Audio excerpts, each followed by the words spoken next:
Long ago, in a small town in Ghana, there was a man named Kofi Owusu. Kofi was a quiet man, but he was very smart. He had started selling yams in the market when he was young. Over time, he built a big business. He owned farms, trucks, and even a factory. People called him the Yam King. He was very rich. Kofi had 3 children and many relatives. After he became rich, his family treated him differently. They only called when they needed money. His children never visited unless they wanted something. His cousins argued over land, and his nephews asked for cars and jobs.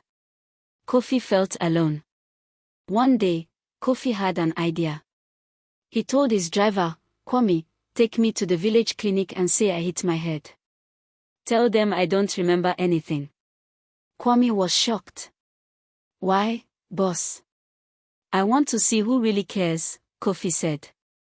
At the clinic, Kofi sat quietly while the nurse asked questions. He pretended not to know his name or where he was from.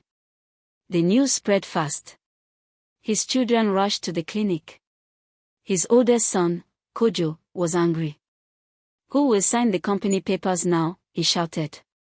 His daughter, Abina, cried loudly in front of others but whispered to her brother, "If he doesn't get better, we must take over his money." Only his youngest child, little Efua, stayed beside him every day.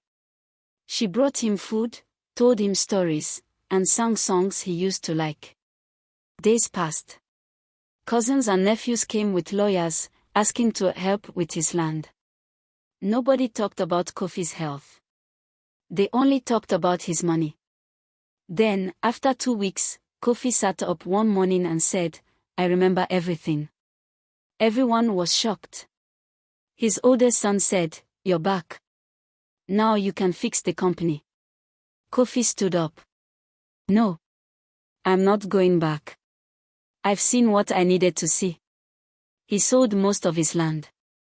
He gave some to the villagers who helped him when he was sick. He gave Kwame, his driver, a small house. He gave Efua a letter with all his business plans and asked her to carry on his work. As for the others, he said, "You cared more about my money than my life. Now, I leave you with what you gave me, nothing." And with that, Kofi moved to a small village by the river. He farmed a small plot, smiled often, and slept well at night. Some called him foolish. Others called him wise. But Kofi didn't care what they said. He finally had peace.